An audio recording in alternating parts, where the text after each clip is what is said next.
자, 이어서 계속해보죠. 야, 1부 끝나고 되게 궁금했었죠? 왜 어두운 쪽이 왜 밝은 쪽보다 성과가 더 이렇게 많이 떨어지지 않을까? 그래서 궁금해서 인터뷰를 하기 시작했어요, 연구자들이. 인터뷰를 해가지고 어떤 얘기를 했냐. 야, 니네 조명 어두운데 왜 이렇게 작업 결과가 좋아? 한여름에 더운데, 여러분 생각해보세요.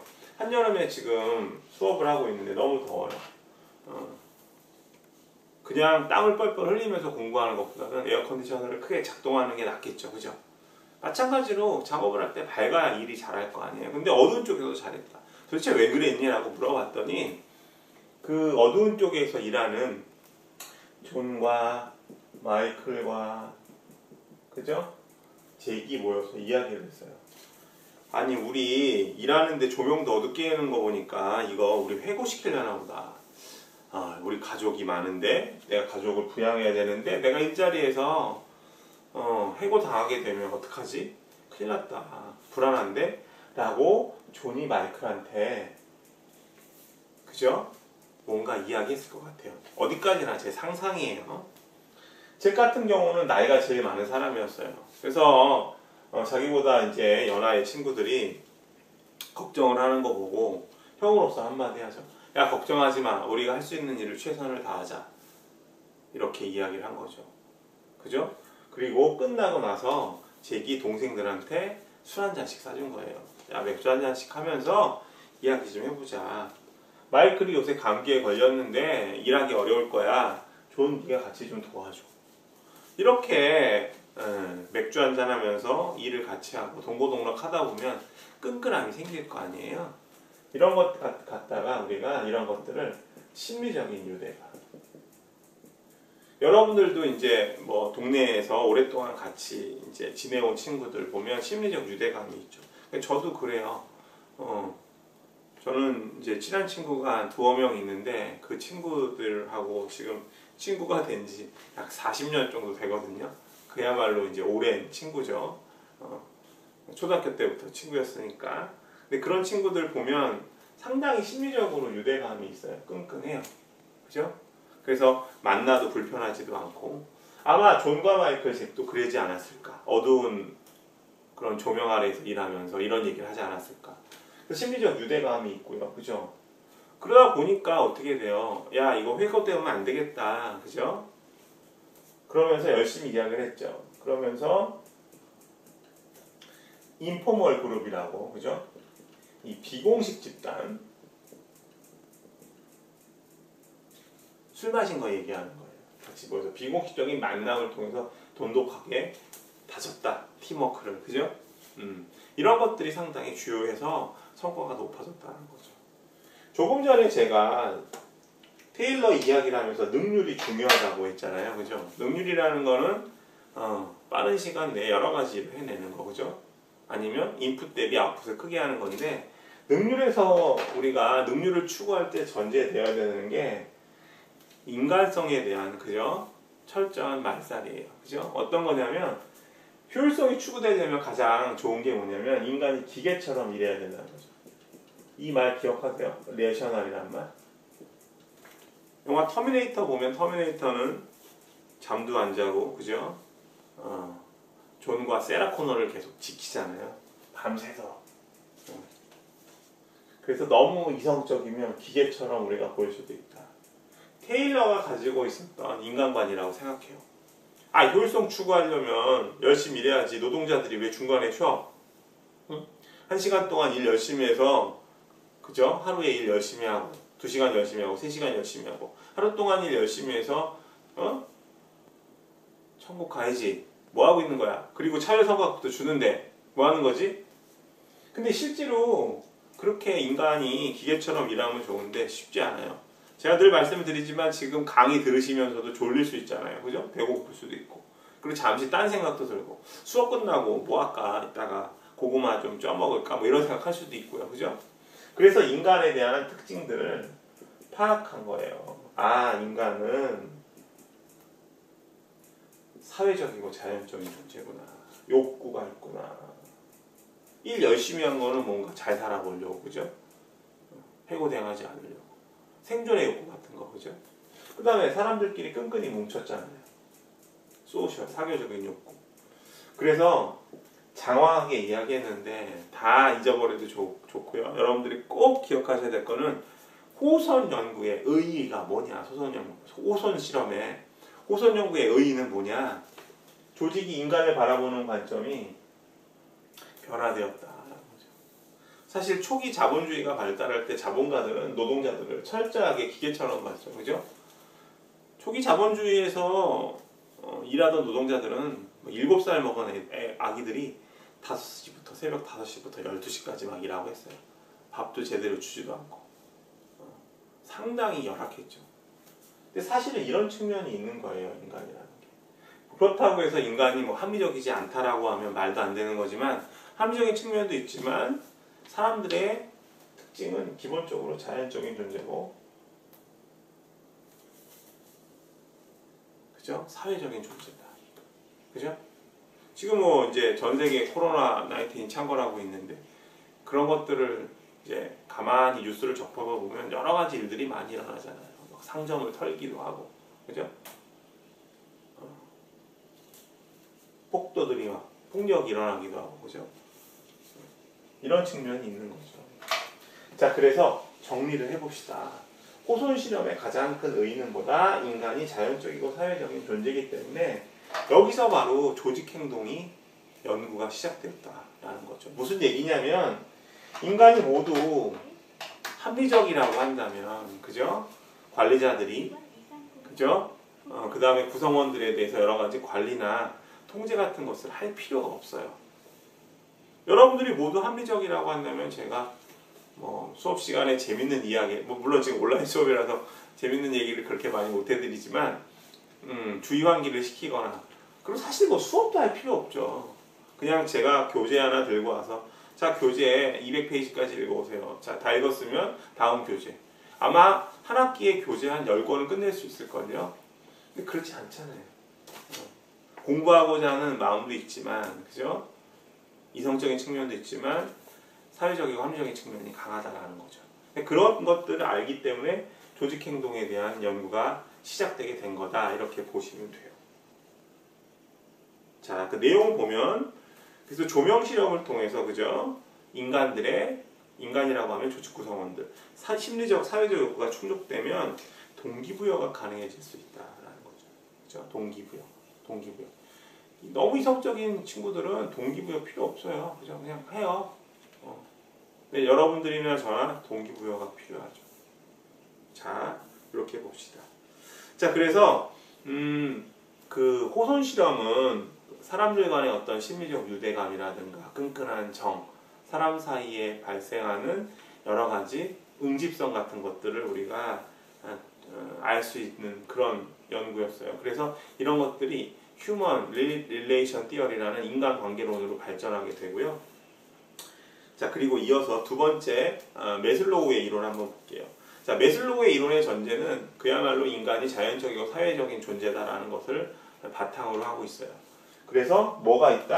당연히 인간은 욕구가 있다라는 거죠. 그래서 메슬로우는 인간의 욕구를 몇 단계로 봤냐면요. 지금 10페이지 하고 있는 거예요. 피라미드 모양으로 그린 거.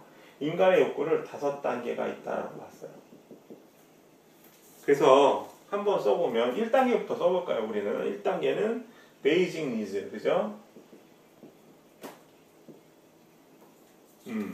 기본적인 욕구, 그래서 이제 생존에 관한 욕구, 그죠? 그 다음에 의식주에 관한 거.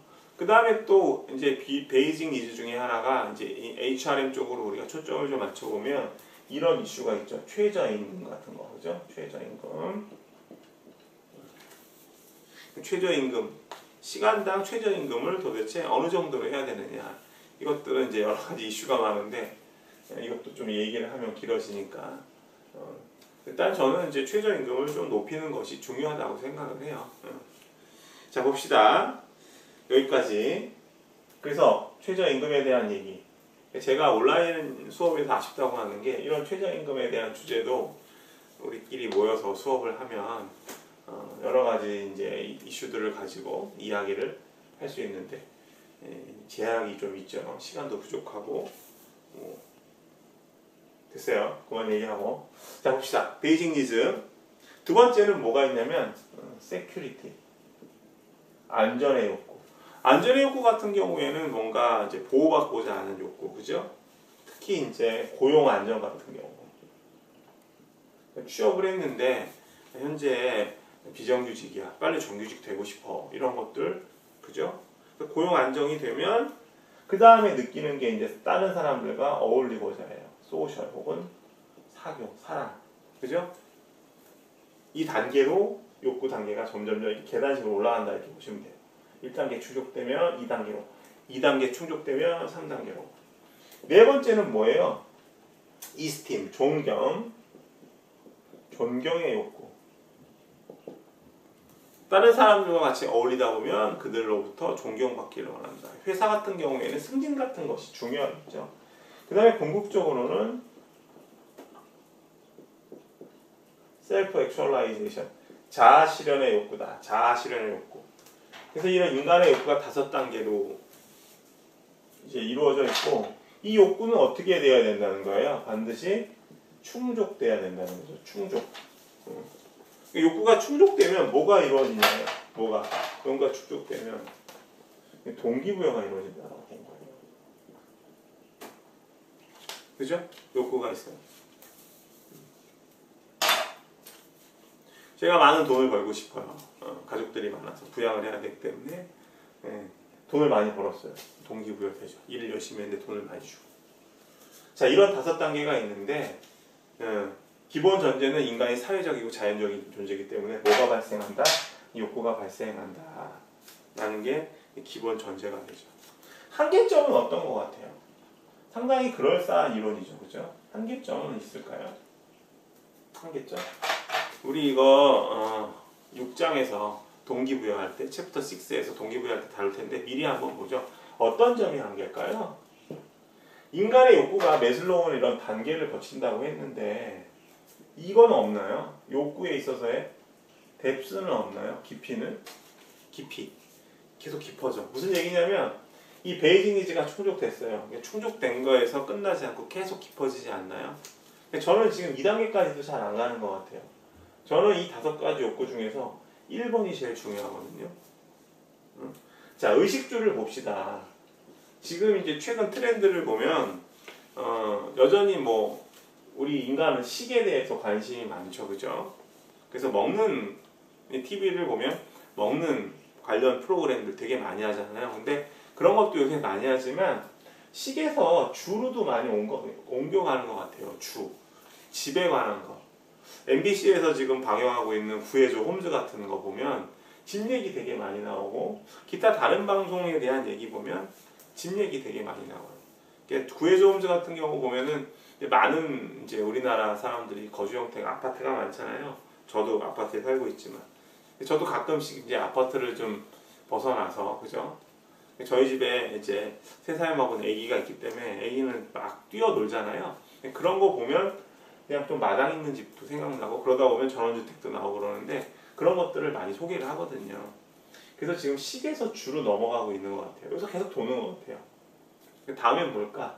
복장에 대한 걸로 올까요? 모르겠다. 트렌드가.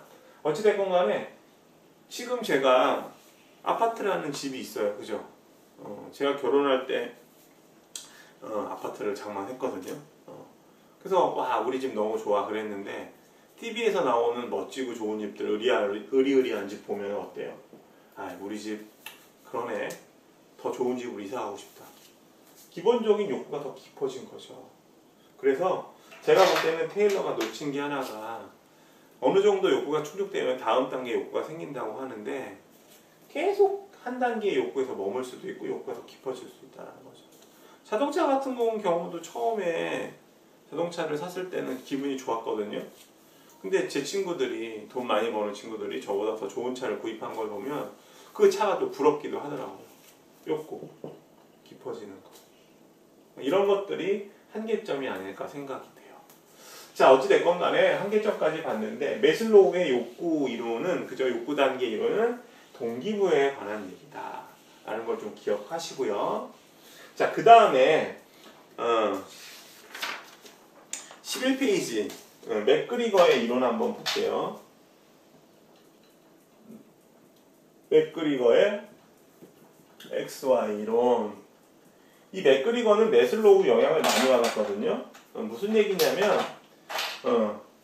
일단은 특이할 만한 사항을 이제 이론 띠어리 X와 띠어리 Y로 구분을 해서 인간의 특징을 X형 인간과 Y형 인간으로 봤어요. 우리 거기 11페이지 그 표로 정리한 거 같이 한번 보시면 사람들은 일 싫어한다. 그죠? 대부분의 여러분들 학생들 그렇잖아요. 공부하기 싫어하죠. 놀고 싶고 그리고 어찌됐건 방학인데 그죠? 공부하고 있잖아요. 계절학기 때. 저도 지금 시원한 수박 먹으면서 한번 먹고 나서 배부르고 그 다음에 이제 영화 한 편 보고 낮잠 자고 싶어요. 그리고 또 X형 인간의 특징을 보면 야망과 책임감이 없다. 그죠? 창의력이 없다. 오로지 안전에 대해서만 책임이 있다. 반면에 Y형 인간의 특징을 보면 상당히 그럴싸해요. 일은 노는 것처럼 너무 쉽다. 자연스러운 것이다. 그죠? 그 다음에 사람들은 자기 지시와 자기 통제를 한다. 있긴 있는데 이런 사람들 그렇게 많지는 않아요. 그죠? 우리 학교에서 전교 1등 하는 친구들 같은 느낌이에요. 독창성, 창조력, 그리고 상상력 같은 것이 있다. 그 다음에 보상받은 일에 대해서 목표에 몰입한다.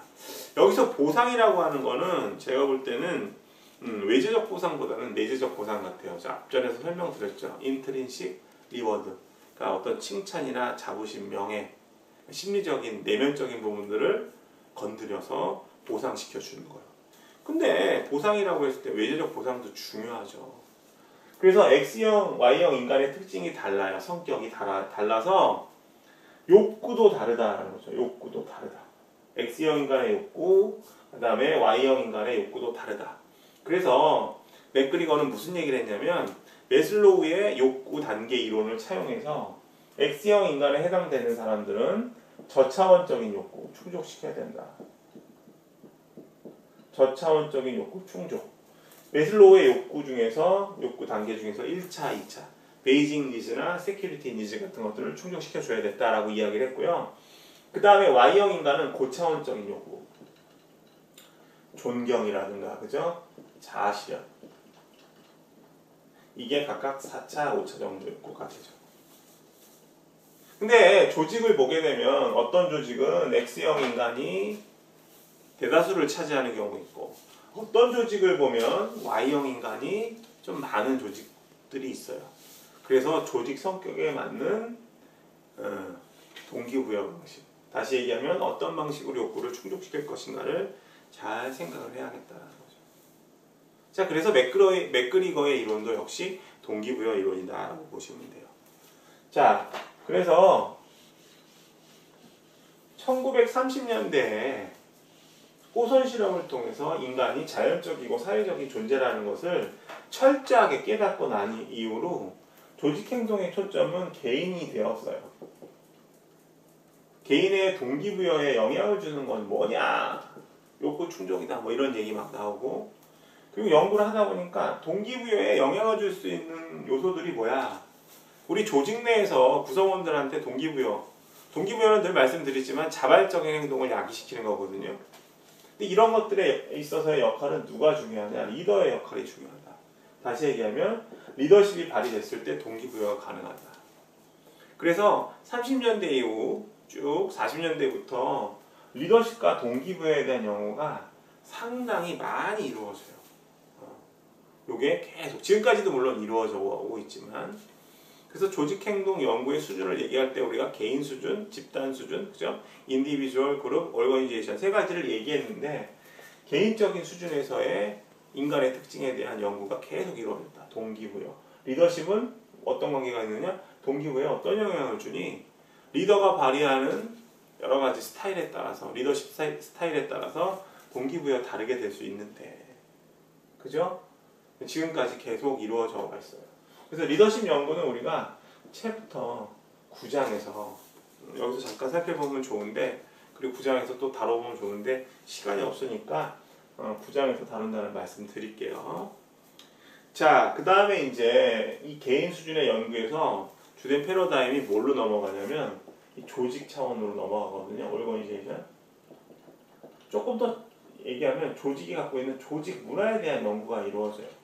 요게 언제냐면 시기적으로는 1980년대부터요. 네. 80년대에 조직에 대한, 특히 조직 문화에 대한 연구가 두드러져요. 자, 12페이지 보면 이제 조직 문화에 대한 관심이라고 해가지고 뭐 일본 기업에 대한 얘기 나오죠. 한번 읽어보실래요, 지금? 자, 한 2분 지났다고 가정하고, 자, 80년대에 이제 일본 기업들이 상당한 발전을 하고 성공을 하죠. 세계 시장에서.